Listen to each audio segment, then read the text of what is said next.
deixar aqui. Pronto.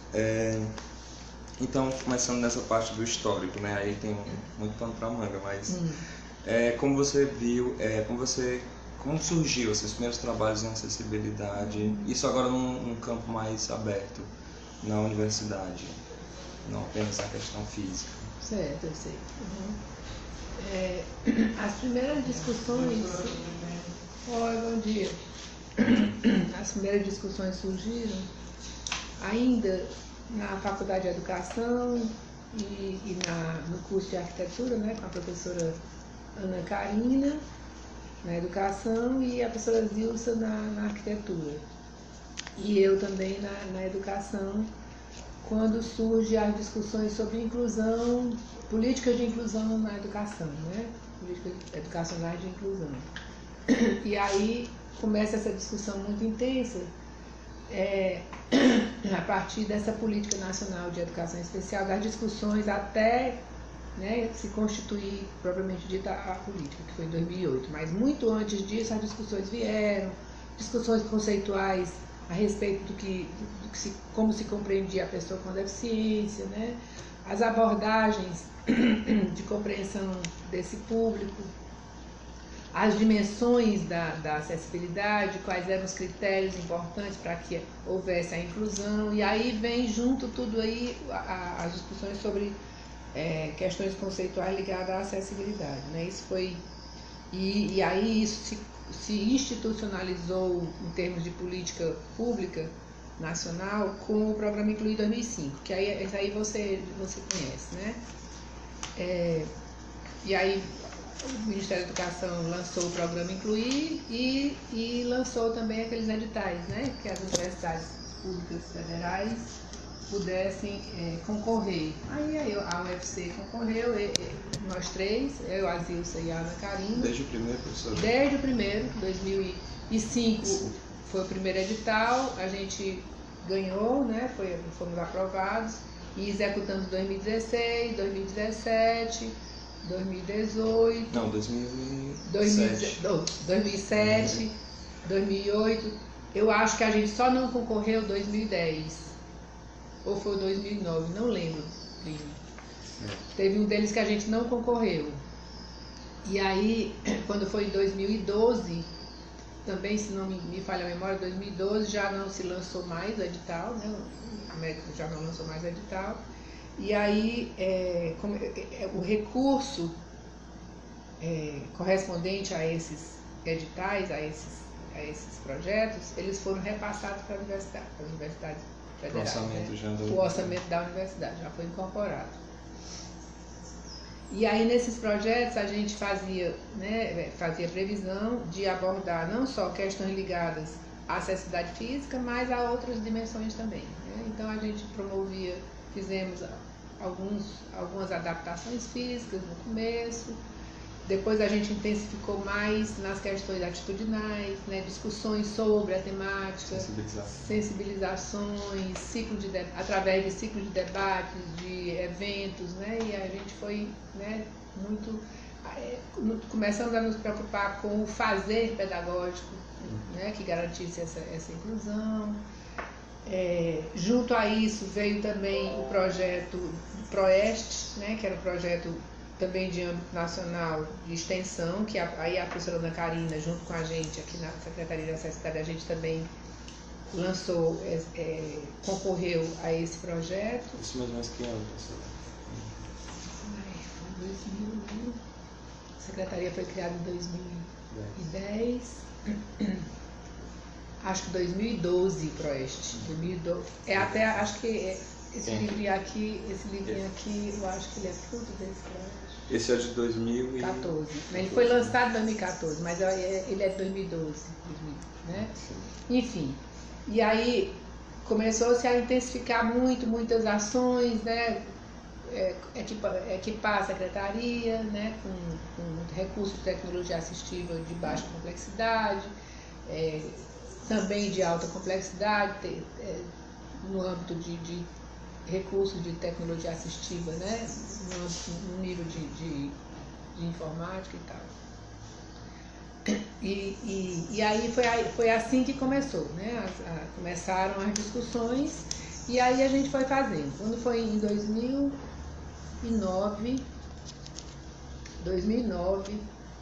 porque um dos objetivos do programa Incluir é que, a partir desses editais nacionais, as universidades criassem uma instância que cuidasse dessas questões ligadas à inclusão de estudantes com deficiência. Era restrita a estudantes. A origem do projeto era restrita a estudantes. Então não abordava, por exemplo, servidores, professores? Não, era estudantes. Quando em 2009 acho que foi 2009, o último edital que a gente concorreu, a gente tinha sempre isso como meta, mas a gente não vinha conseguindo junto à administração superior. Quando foi em meados de 2009, a gente teve uma reunião com o pró-reitor de graduação, na época era o professor Custódio, colocamos essa situação, foi uma reunião muito tensa, inclusive, a gente levou alguns estudantes, era uma equipe grande, e colocamos a situação. Olha, fazem vários anos que a gente concorre a esse edital, a gente ganha o edital, mas a gente não consegue cumprir a meta, que é criar uma instância na universidade. E aí, em meados de 2009, começaram as discussões internas para se pensar essa instância. E aí ficou naquela coisa, essa instância, se é ligada a estudante, vai ficar vinculada à Pró-Reitoria de Graduação, né? Ou também pode ser a PRAE, Pró-Reitoria de Ações Estudantis, né? E ficou essa discussão e a gente começou a amadurecer, mas a gente não quer só voltar a estudante, a gente quer uma instância que cuide dessa questão de acessibilidade para a universidade, nos três públicos, né? O estudante, servidor técnico e servidor docente. A coisa foi crescendo, né? E aí a gente conseguiu uma audiência com o professor Gesualdo, que era reitor na época, e aí ele criou uma comissão nessa ocasião, uma comissão para fazer uma proposta de política de acessibilidade para a UFC. E nos deu 6 meses para a gente fazer isso. Nós trabalhamos durante o segundo semestre de 2009. Não, em dezembro foi criada a comissão, em dezembro de 2009. Nós tivemos 6 meses, quando foi em julho de 2010, a gente apresentou essa proposta para a reitoria, né, para o reitor. E aí, isso foi em julho, final de julho, quando foi final de agosto, a secretaria foi criada como uma instância vinculada diretamente ao reitor. Nós somos assessoria do reitor, né? Nós fazemos parte do comitê de assessoramento do reitor para esse assunto de acessibilidade e inclusão. E a partir daí a secretaria, né, vem se estruturando, crescendo, né, avançando também, expandindo também as suas compreensões, os seus trabalhos, delimitando também, descentralizando, quer dizer, é um movimento bem dialético, né, de descentralizar, de afunilar, de focar, né, e de expandir também. Né? Vamos falar um pouquinho dos eixos de atuação, professor?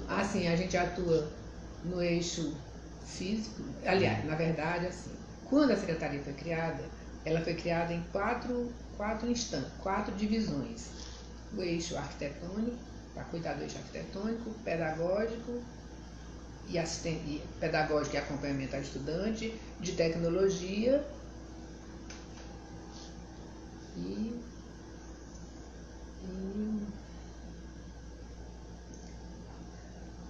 pedagógico, comunicacional, né? Comunicacional.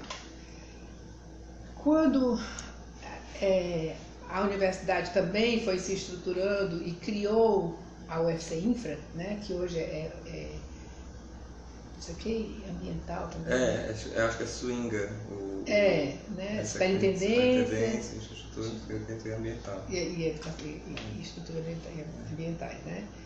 Ela começou a se estruturar e começou também, nessa ocasião que a secretaria foi criada, a gente começou a trabalhar junto às várias instâncias da universidade, né? Junto à Pró-Reitoria de Graduação, para cuidar do acompanhamento pedagógico ao aluno e as práticas pedagógicas, junto à Pró-Reitoria de Ações Estudantis, né? Para ver questão de residência universitária, né? Como que a PRAE poderia também se envolver nesses aspectos, junto à UFC Infra, que na época era o UFC Infra mesmo, né? Para que os projetos a serem pensados e desenhados contemplassem os itens de acessibilidade, né? Não só nos projetos, mas no acompanhamento das obras. E aí a UFCentre foi se apropriando disso também. É claro que os arquitetos já sabiam disso, os engenheiros já sabiam disso, mas por uma razão que eu não sei bem o que é, as coisas não eram cumpridas, né? E como ainda hoje, de vez em quando elas escapam dela, né? Exatamente. Né? E aí a gente, numa das reuniões de elaboração do plano de desenvolvimento institucional, nós questionamos esse aspecto de que a secretaria não é uma instância executiva, né? E que existia a UFCinfra, então nós não temos arquiteto, nós não temos engenheiro, nós trabalhamos com recursos, nada disso, né? Então a gente conseguiu não ficar com essa parte de acessibilidade física e isso ser transferido absolutamente para a UFCinfra. Com a nossa colaboração, com a nossa, né, contribuição, com a gente acompanhando, né, e assessorando na medida que fosse necessário, né, a gente é muito parceiro ainda, né, e vai continuar sendo, né. Então, atualmente a Secretaria trabalha, a gente está organizado em divisões, divisão administrativa, que é nós, né, direção e apoio administrativo, a divisão de apoio pedagógico, que faz o acompanhamento aos estudantes com deficiência, público-alvo, né, da secretaria, não só, aí é só os estudantes mesmo, o apoio pedagógico, né? A divisão de tradutores e intérpretes, a divisão de produção de material acessível, que produz materiais, né, recursos acessíveis para pessoas com deficiência sensorial, cegueira e surdez, ou deficiência auditiva e baixa visão, e a divisão de tecnologia assistiva, né, que aí na divisão de tecnologia a gente tem a tecnologia assistiva, a gente tem a produção de vídeo, né, e o trabalho com web, né, e também o suporte técnico, né, nos laboratórios,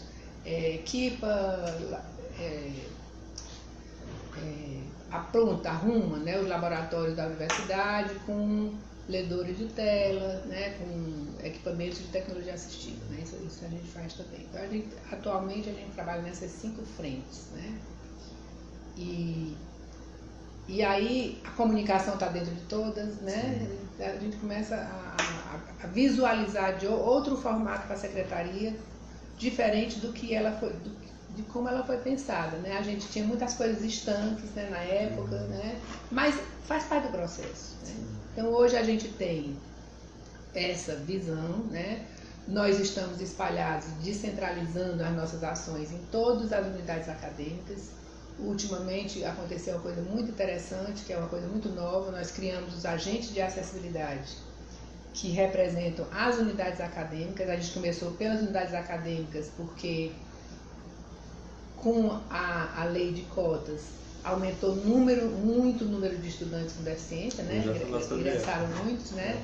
E aí a gente ficou as unidades ficaram muito apavoradas do que fazer, como fazer, e a gente criou os agentes de acessibilidade para fazer essa mediação entre nós e a unidade acadêmica, né? Entre a Secretaria de Acessibilidade e as unidades de professores, as coordenações de curso e tal. Então a gente está fazendo isso em todas as unidades acadêmicas, inclusive do interior, né? Eles têm um representante, cada um. A gente se reúne a cada mês. São servidores que são... São servidores, professores, quem quiser, quem se interessar, né? Na comissão a gente tem poucos professores, são 17 unidades acadêmicas, né? Nós temos 3 professores, o restante são servidor técnico. Agora, queria dizer também uma coisa interessante. Sim, com relação, esse para o público estudante, né? Sim. E para os servidores, de modo geral, a gente está com uma parceria muito estreita com a Progep. Projeto de Gestão de Pessoas, né? Que está sendo formada uma comissão para cuidar dessa questão da qualidade, né? Na qualidade laboral, né? Dos servidores.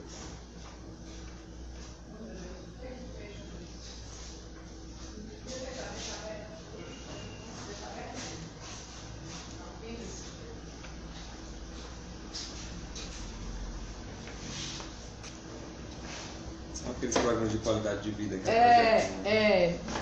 mas vai ser, aí vai incluir formação de servidores, né? Ambientação de servidor que chega com deficiência, que aí a gente faz mediado pela secretaria junto a essa comissão, né? Por exemplo, chega um servidor com deficiência visual num determinado local, aí a secretaria vai, instala equipamento, leva scanner, o que ele necessitar, né, para trabalhar para o trabalho. Tá? Então, é nesse sentido. Eu vou voltar um pouquinho no tempo agora. Eu queria que a gente recordasse quais foram essas primeiras adaptações, ainda com a verba do programa. Do Incluir, né? Do programa Incluir. Acho que a primeira foi aqui na Casa de Cultura Francesa, foi a rampa da Casa de Cultura Francesa e eu acho que um banheiro acessível. Não sei se na FEAC também. Não lembro detalhes, viu? Se concentrava mais no Benfica? Mais aqui no Benfica. Mais aqui no Benfica. É porque é um orçamento restrito, né? Era muito pouco, era mínimo, porque assim, tinha um orçamento, vamos dizer assim, 90 mil reais. Só 20% podia ser para capital, né? Para investimento de capital. O restante era custeio. Né? Para capital, para adaptações, para reforma, quase não tinha recursos. Isso é uma coisa muito onerosa e... não dava. Foram poucas, viu, as adaptações. Antes disso, professora, você via alguma coisa de adaptações aqui, você lembra? Muito pouco. Pouquíssimo. Muito pouco, e as que tinham era meia fora do padrão, né? Fora das normas. Não era respeitada, né? Não tinha critérios, né? Eu coloquei aqui o que representou a mudança do UFC Inclui para a secretaria, mas eu acho que você já respondeu. Porque uma coisa importante, porque enquanto era programa Incluir, nós éramos, sabe, nós éramos aquelas pessoas que éramos interessadas, que a gente fazia todo o esforço e que não tinham respaldo institucional. Quando a secretaria foi criada, ela institucionalizou uma política. Aí a coisa mudou de feitio, né? Aí a gente tem, vamos dizer assim, entre aspas, mais moral, né? Dizer, olha, tem uma política, né? A gente precisa respeitar. Se a universidade aprovou essa política numa reunião de consumo, né? Institucionalizou uma instância, né? Ela precisa ser respeitada. Aí isso fez diferença, fez muita diferença. Porque também, Plínio, é tudo um conjunto de fatores. Nessa época também começou-se a todo um conjunto. Todo mundo começou a olhar, aí vem as políticas de direitos humanos, né? Política de acessibilidade, política de inclusão escolar, né? Inclusão social, né? Tudo isso vem nesse conjunto. E aí começou também o Ministério da Educação exigir os itens de acessibilidade para a avaliação dos cursos. Aí a secretaria começou a ter valor, sabe? O MEC vem avaliar curso tal, professora, o que a gente faz para botar no projeto pedagógico do curso, que item de acessibilidade. Aí o Ministério da Educação passou a estabelecer itens, né? Tem um protocolo, você conhece, né? Tem um protocolo que eles seguem aquilo ali rigorosamente, né? Então é um item muito importante para a avaliação dos cursos. Que, inclusive eles colocam também o físico. O físico, pedagógico, né? O virtual passou por essa avaliação. Foi, agora. Dá um tempinho, assim, você vê, uma série de... É um protocolo grande. Nós passamos aqui no Letras Livres também. Mas é ótimo, né? Porque isso força os cursos a terem essa... A impressão que me dá, aliás, a conclusão que eu chego é que precisa ter a lei, sabe? Precisa ter uma política instituída, né? Nacionalmente ou local, uma coisa reconhecida, né? Institucionalizada mesmo, né? Para que elas sejam cumpridas, né? Não tem jeito. Às vezes tem a mesma visão, é a questão da cultura inclusiva que eu quero falar, né? Assim, eu acho que a gente vai estar um pouco distante da cultura. Muito distante, porque historicamente essa mudança de padrão, ela não se dá de uma hora para outra, né? Aí é que nem a história do uso do cinto de segurança, mexeu no bolso as pessoas usam, né? Né? E hoje é uma coisa... Normal, né? Hoje todo mundo usa, já é automático, né? Você senta e já bota o cinto, né? Então eu acredito que essas mudanças que dizem respeito às relações, ao cumprimento, né, das normas, dos padrões. Isso está paulatinamente sendo transformado. Eu acho também, tenho essa visão. Professora, falando agora um pouco de como a secretaria opera com os alunos, como é que ela identifica os alunos? Até esse ano, que foi 2018, né, que foi a entrada pelas cotas, é outra etapa, mas antes das cotas, antes de 2018 até 2017, era muito difícil a identificação desses alunos. A gente não tinha um relatório, né, a partir de matrículas, por exemplo, que desse segurança a gente de ter um dado preciso. Deixa eu só te mostrar aqui. Olha que coisa interessante. Isso aqui eu guardo como relíquia. Isso aqui é de 2013. Olha aqui. Isso aqui foi um relatório que a Pró-Reitoria de Graduação, quando a gente começou a insistir, não tem um relatório que a Pró-Reitoria possa nos mandar, né, com os dados desses alunos? Aí assim,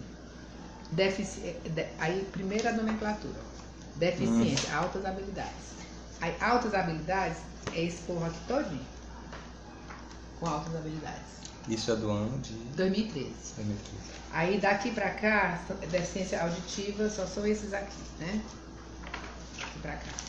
E aí a gente começou a separar assim. Nos chamou a atenção o número de pessoas com altas habilidades e o número de pessoas com deficiência visual, que é enorme também. É enorme. Que no nosso percentual da população brasileira, de fato, a deficiência mais... mas era uma coisa distoante aqui, era uma coisa muito extravagante, muito bizarra. Porque a gente não tem esse monte de aluno com deficiência, com altas habilidades aqui na universidade. A gente foi pesquisar, conversamos. Davi, deixa aberta, porque senão a pessoa buzina aí, eu tenho que me levantar. Pode deixar aberta mesmo, por causa do cheiro. E aí a gente começou a investigar, fomos na STI, fomos na Prograde, aí a gente teve acesso ao instrumento. O instrumento era assim, de atualização de cadastro do aluno. O aluno, quando ia se matricular, ele tinha que fazer a atualização de cadastro. O instrumento perguntava, você se apresenta alguma condição de deficiência, sim ou não? Se sim, aí marcava as alternativas que tinham altas habilidades por ordem alfabética, por essa ordem alfabética aqui. Altas habilidades, deficiência auditiva, não sei o que, não sei o que. Aí altas habilidades estava marcado. Ninguém desmarcava. Ah, meu Deus. Já estava automaticamente. E aí, com relação às deficiências visuais também, um número enorme. A partir desse cadastro aqui, a gente tinha, porque esse aqui não tem, a gente não imprimiu tudo, mas tinha a matrícula do aluno e o e-mail, o telefone, a gente começou a se comunicar por e-mail, para confirmar. Né? Qual é a deficiência visual que você tem? Isso era quando o aluno chegava para fazer a matrícula, a primeira matrícula? Não, todo ano. Era anual. Depois a gente recebeu em 2014. Depois a gente não recebeu mais porque era errado. Né? A gente não ia considerar mais isso. Né? Mas aí a gente começou a trabalhar e confirmar esses dados. Né? A gente começou a passar e-mail para os coordenadores, passar e-mail para os alunos. E os alunos diziam, alguns respondiam, outros não, dizendo, não tenho nenhuma deficiência, eu uso óculos, porque eu tenho deficiência visual porque eu uso óculos. Entendeu? Então, várias coisas desse tipo aí, né? Eu tenho deficiência porque eu tenho muita dificuldade com a disciplina de cálculo, sabe? Então, assim, várias explicações que a gente começou a ver que havia uma confusão muito grande da compreensão que se tem sobre, né, a condição de deficiência, a própria condição de deficiência. Aí a gente abandonou isso aqui e começou a ter mais contato com os coordenadores de curso e ficamos atentos. Aí a gente começou a fazer um trabalho assim, de ir nas unidades acadêmicas, nas reuniões de conselho, e mostrar que a secretaria existia, o que ela fazia, e pedir que os gestores, né, ficassem atentos aos estudantes que eles achavam que tinham alguma condição de deficiência. Alguns era visível, né, a cegueira, deficiência física, né, mas a deficiência auditiva não era muito visível, né, que a gente começou a trabalhar esses conceitos todinhos, né, sobre o público, né, da secretaria. E assim a gente vem fazendo ao longo desses anos todos, né, o tempo todo a gente está, né, voltando, conversando, e agora com a entrada Aí a gente foi... Só assim, esse cadastro, esse que era feito, era anualmente, mas de que forma? Eles recebiam um formulário? Não, quando ele vai se matricular, tem atualização de cadastro. Ah, sim. Quando foi... Isso é normal, é normal, o estudante faz isso, né? Mas às vezes ele nem atualiza coisa nenhuma, não atualiza, ele passa por cima, né? Aí, nós estamos em 18, 17, acho que foi 2015 ou 16. 2016. Falei?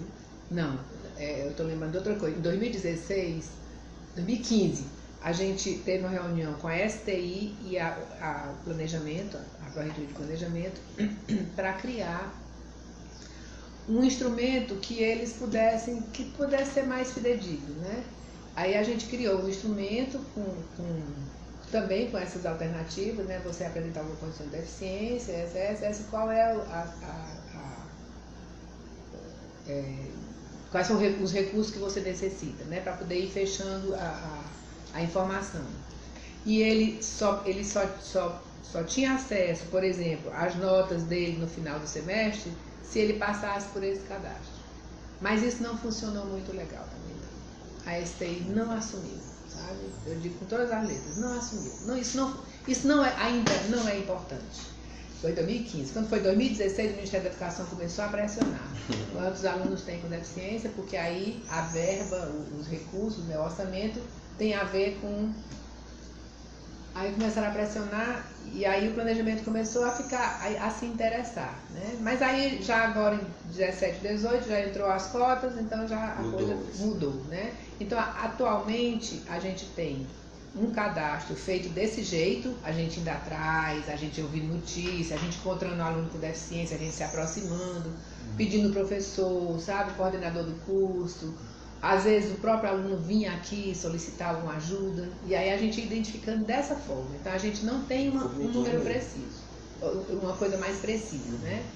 Agora com as cotas a gente já tem um número mais preciso, né? Antes, professor, ainda das cotas, quando chegava, por exemplo, um aluno com deficiência, os prédios em geral já estavam preparados? Não, de jeito nenhum. Não, de jeito nenhum. E muitas vezes, apesar das nossas conversas nas unidades acadêmicas, os coordenadores de cursos não atendiam ou não despertavam para a necessidade de ver, olha, tem um aluno com deficiência física, ele não pode subir escada, o elevador está quebrado. Bota a sala dele para o primeiro andar, né? Não só o físico, como atitudinal também. Tudo, né? Então, não, de jeito nenhum. Agora, eu acredito, viu, Plínio, essa experiência, que a gente nunca está preparado, sabe? A gente se prepara nesse processo mesmo, sabe? Nesse processo. Agora, esse processo é muito conturbado, porque tem pessoas e pessoas, né? Tem disposições e disposições, né? Que denotam como as pessoas enfrentam essa situação. As pessoas que não têm deficiência, né? Tem professores e muitos coordenadores de curso que usam o ataque como defesa. A universidade é irresponsável porque entra nas cotas, porque recebe aluno com deficiência, ninguém está preparado, ninguém faz nada, a secretaria não faz nada. E tem outros coordenadores que vêm mais humildemente, professor, olha, a gente tem um aluno com deficiência visual no curso de design gráfico, o que a gente faz? Vem ela, a coordenadora e o professor aqui. É outra história. Outra postura. É outra postura, né? Então isso é muito comum ainda. É muito comum. Pronto, eu vou comentar na lei de cotas, que é o que importa. É porque a pesquisa ela também tem esse caráter investigativo dessa mudança de paradigma na lei de cotas. Nosso público também é o aluno, assim, a gente não quis colocar ainda servidor e quis focar no aluno. Então eu queria que falasse um pouco sobre essa mudança de paradigma, o que representa para a secretaria, como facilitou o trabalho da secretaria, até nessa questão da identificação também dos alunos. E também sobre isso que você falou antes, sobre como as unidades receberam essa mudança e essa quantidade, de número de pessoas com deficiência na universidade. Que hoje é uma coisa muito visível em todas as unidades. Todas as unidades. Tornou-se muito mais visível mesmo para todos. A quantidade aumentou, né? A quantidade aumentou. Antes, assim, eu acho que antes disso, não é o ano de 2018, né? O ano de 2018 foi só a efetivação de uma política, né? De uma outra vertente da política, né? Uma outra ação, né, da política. Mas até então, os alunos chegavam, eles estavam chegando cada vez mais, né? Pouquinho, mas estavam entrando e ingressando na universidade. Eu acredito certamente de que esse fato tem muito a ver com a efetivação da política de inclusão na educação básica, que, né, permite que o aluno termine o ensino médio, o Enem também, né, que começa também a mexer nas suas condições de acessibilidade para os alunos com deficiência, e eles acabam chegando na universidade. Poucos, mas já chegando. Principalmente depois de 2012, que foi com a lei de cotas, né, que 50% 50% das cotas eram de alunos de ensino público, né, de ensino médio público. Tinham cursado ensino médio em escola pública. E aí tem outra relação que a gente faz, que é a maioria, ou grande parte desses estudantes, eles são oriundos de classe social desfavorecida mesmo, né? Pelas várias condições de vida, higiene... Dupla vulnerabilidade. Vulnerabilidade, exatamente. Então, há uma relação muito estreita, né? Então, eles vêm de escola pública, a lei de cota de 2012 abre 50% da vaga para a escola pública e eles entram, né, também ajudados, né, e como reflexo da política de inclusão na educação básica, que foi desde 2008, né? 2007, 2008 ela começou a ser implantada, também sob milhares de protestos, né? Nós não estamos preparados, mesmo discurso daqui, mesma coisa. Que posteriormente seria na mesma coisa, né? Não estamos preparados, é um absurdo, e realmente ocorreu de uma forma muito abrupta, né? Porque realmente os alunos foram obrigados a sair das instituições específicas, né, e ir para a escola regular. As salas de aulas ficaram realmente, né, lotadas de alunos com deficiência, e a própria estrutura da escola, a gestão da escola não dava apoio também. O professor, nem a instituição, a Secretaria de Educação, vamos dizer assim, também dava muito apoio. Então foi um caos. Eu acompanhei isso, foi muito doloroso. Foi doloroso para o professor, foi doloroso para o aluno e doloroso para a família. Porque eu também trabalhei em instituição especializada e sei o quanto as famílias, né, tinham muita confiança nas escolas, nas instituições especializadas, porque havia todo um acolhimento, né, aquela coisa. E quando seus filhos foram obrigados a ir para a escola pública, foi uma loucura, sofrimento danado. Mas aí, aos pouquinho, a escola foi se ajeitando, porque até então a escola é extremamente desajeitada nesse aspecto. Aí não dá apoio ao professor, o professor, coitado, também fica sobrecarregado, não sabe o que fazer mesmo, tem determinados casos que são difíceis mesmo, por exemplo, autismo, né? Transtorno do espectro autista, essa coisa aí que é difícil mesmo, né? Então, foi muito sofrimento. Ai, tu estava perguntando... Eu estou perguntando da lei de cotas. Da lei de cotas, né? A mudança. Sim. Então, aqui, essa história que eu estou contando com relação à educação básica, está se repetindo aqui, sabe? Num outro formato, porque é outro público, né? São pessoas mais doutores, né? Eu acho que isso pode ser uma coisa boa, mas também eu imagino que é um fator de muita resistência também. Eu sou doutor, né? Então eu posso dizer que isso não vai dar certo, entendeu? Nós tivemos uma reunião em fevereiro desse ano, 2018, quando, né, se efetivou a entrada pelas cotas e tal, com coordenadores de curso. Plínio, você não imagina o que foi essa reunião. Você não imagina. Nós fomos acusados de que a secretaria é uma mentira, que a secretaria não faz nada, que a universidade é uma irresponsável, que nós não estamos preparados, que nós precisamos... Por que a secretaria não faz um manual de orientação de como atender esses alunos? nós precisamos de orientação. Eles queriam... Como se fosse uma coisa com passo a passo tão prática. Receita de bolo, né? Receita de bolo. Nem receita de bolo ainda mais família, né? Bota um ovo grande ou ovo pequeno, né? Ainda tem a flexibilidade, mas eles queriam, né, um manual mesmo. E a gente, assim, de uma forma muito serena, a primeira coisa que eu disse, eu escutei tudo, né? Escutamos tudo. Aí eu só fui dizer assim, olha, gente, não está em pauta se vai acontecer ou não. Já está acontecendo. Os alunos estão chegando. E eu estou batendo palmo para isso. Eu quero mesmo que eles cheguem, porque eles têm direito. Eles são pessoas, né, antes de tudo. Então, é muito melhor que a gente diga, professor, eu não sei, me ajude. Vamos pensar junto. Eu também não sei. Eu coloquei, olha, eu também não sei.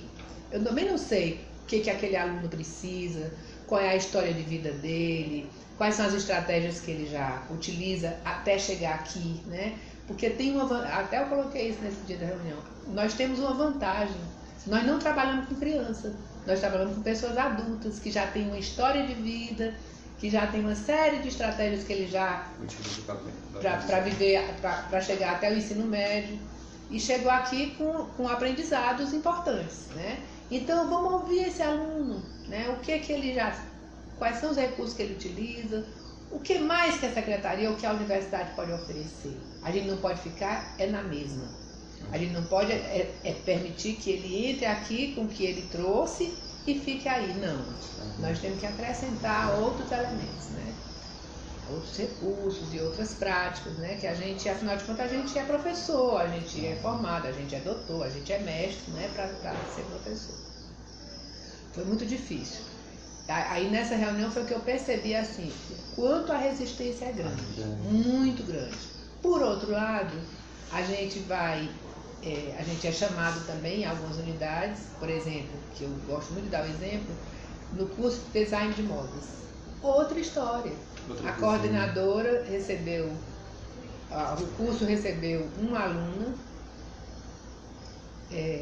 com deficiência física bem grave, cadeirante. Ela tem o braço esquerdo é mais curto, o braço direito tem pouca mobilidade.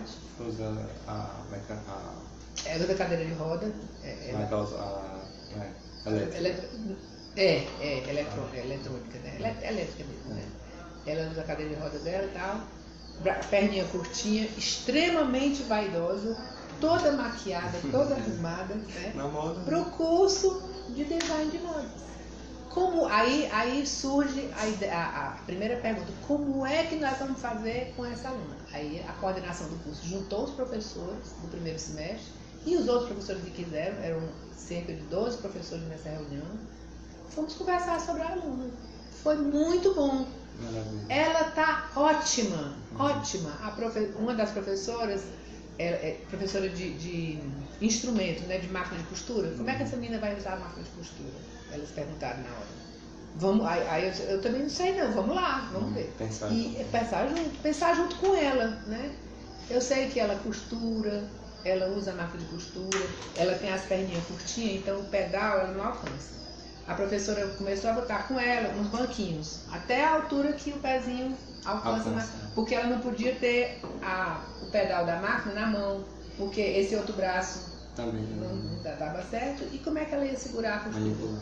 Então, era no pé mesmo, com os banquinhos, sabe? Fizeram um recorte aqui na mesa da máquina de costura para poder entrar mais, esse bracinho poder alcançar lá. E ela cumpriu a primeira disciplina, que era modelagem, fez uma saia justa para ela, costurou. Então, assim, a partir daí, eu começo a dizer assim, sabe, Clínio? É possível. É possível. Não quero saber de dificuldade, eu quero saber das possibilidades, porque a gente já provou que há possibilidades, né?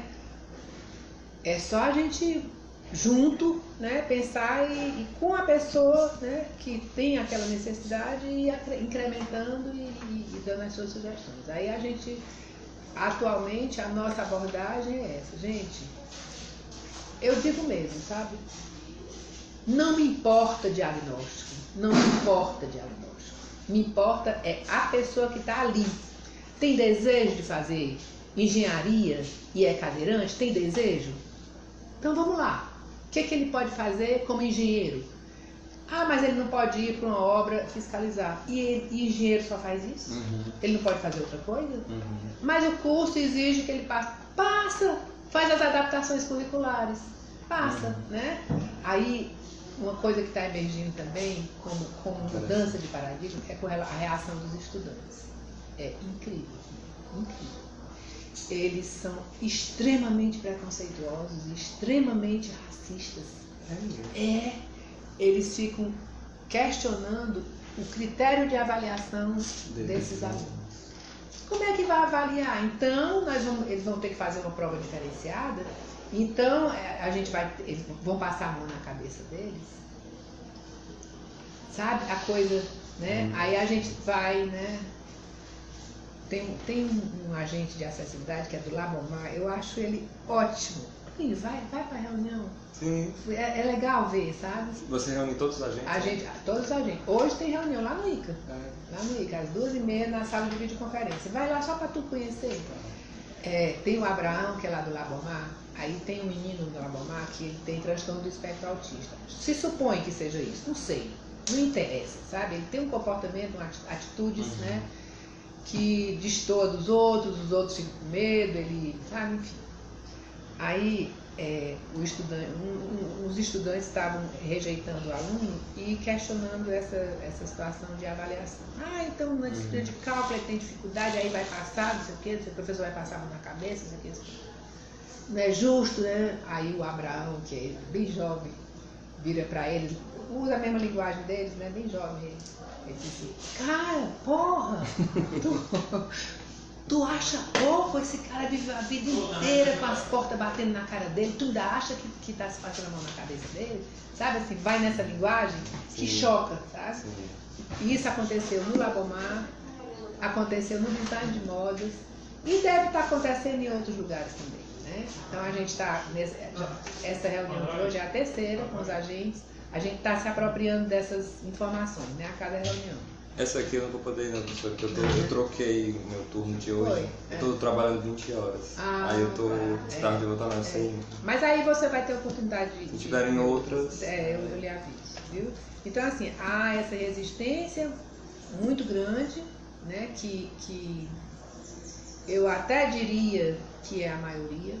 É mais resistente, não tem quantitativamente, mas né, eu acho que a maioria das pessoas é resistente.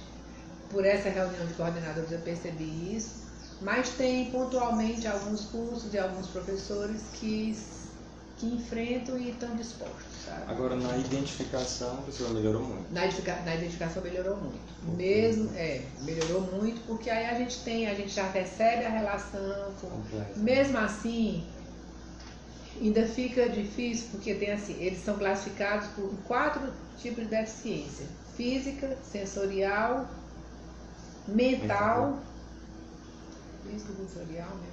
física, mental, deficiência visual e deficiência auditiva. E pronto, são essas 4. Aí na deficiência auditiva, visual, por exemplo, não tem se é cegueira, se é baixa visão, sabe? Na deficiência auditiva não tem se é surdez, se é falante de Libras, se não é, se faz leitura labial, se é só um déficit, se usa aparelho, se é... É um dado bem geral mesmo. É muito geral. Deficiência física, pode ser, falta um dedo, mas pode ser essa menina de cadeirante que é bem comprometida, né? Então não tem, a gente está se apropriando desses detalhes a partir dos cursos, né? Então quando chega esse dado, aí a secretária vai aí atrás a gente, de cada um. Aí a gente está indo através dos agentes agora, né? Antes a gente ia mesmo, na unidade. Agora pelos agentes. Hoje mesmo a gente vai fazer isso. Hoje mesmo eu vou levando a relação e identificando. Fulano, porque agora eles já conhecem os alunos, que eles entraram agora em março, né? Entrou a turma em março, fevereiro, e entrou agora no turma em agosto, né? 2018.1 e 18.2. Então eles já conhecem os alunos, né? Os seus alunos. Então a gente já vai se apropriando disso e vai também. E aí uma medida, né? Uma decisão que os agentes tomaram, algumas unidades, poucas unidades, ainda estão muito ligadas a nós. com um pouco de insegurança. Ai, professora, eu não consigo fazer a reunião com os estudantes, com os professores, a gente precisa da secretaria, a gente vai. Mas outras unidades não, pode deixar que a gente faz. Mais autônomas, né? Mais autônomas e mais dispostas, né? Sem medo. Ou fazem reuniões do grupo de estudantes, né? Ou então conversam de um a um, né? Para poder fazer esse elo entre o aluno e os professores. Né? Essa coisa eu acho que vai dar certo, sabe? Agora eu acho que vai dar certo. Professora, agora falando da minha pesquisa em si, nessa parte que eu vou fazer os trajetos com os alunos, e às vezes a gente está pensando para ter assim uma dimensão um pouco mais ampla, que existem trabalhos nessa área que estudam, por exemplo, a deficiência por tipos de deficiências, do espaço. Só que como a gente quer falar sobre acessibilidade de uma maneira mais ampla na universidade, seria difícil assim, falar sobre o aluno com surdez da universidade. Então nós que queremos abrir mais. Então, em termos dessa parte prática com o aluno, dos passeios acompanhados, a gente queria fazer com um aluno em cadeira de roda em cada campus, um aluno cego em cada campus, e estamos com dúvida de inserir um aluno com surdo em cada campus. Existem esses alunos em cada campus? Existe. Hoje sim, a partir da noite. Existe. Esses três? Existe sim. Existe. Por exemplo, aqui no Benfica tem muitos surdos e pessoas com deficiência visual. Mas assim, pessoas, alunos de cada campus, matriculado em algum curso do campus. Né? Deficiência auditiva, não sei se tem no campus do PC. Eu já vi, por exemplo, no PC, que ando muito lá. Física. Eu já vi cadeira de roda. Deve ser talvez, não sei se é essa mesmo. Tem três pessoas com. Tem três pessoas que eu conheço assim muito de perto que estão lá no PC. Essa de design de modas, uma da gastronomia. Um de políticas públicas, que é um quadro bem comprometido, um rapaz. Tem uma menina cega da educação física. Essa menina cega, eu já várias vezes já passei com ela. Ela é muito boa, viu? E surdez eu posso ver para você. Eu sei que aqui no Benfica tem um surdo, inclusive no direito tem uma surda, tem na FEAC tem uma surda. Na faculdade de medicina tem um rapaz que tem deficiência auditiva, mas ele não tem nenhum, ele teve com a gente aqui, mas ele não precisa de nada, ele faz leitura labial, ainda tem resquício auditivo, ele usa aparelho auditivo, né? O aparelho ainda supre, né, a necessidade dele. Mas eu posso ver para você, viu? Posso ver para você. A gente tem esse. E eu quero também o acesso a essa base geral. Geral, assim, de tudo. tá, de todos. Mesmo que os dados não sejam assim. Não são detalhados, não. Agora que a gente está se apropriando disso, né? Mas porque isso eu posso até colocar também das dificuldades. Isso, faz parte. Faz parte do processo. Faz parte do processo. Tá bom, professora, eu acho que é isso.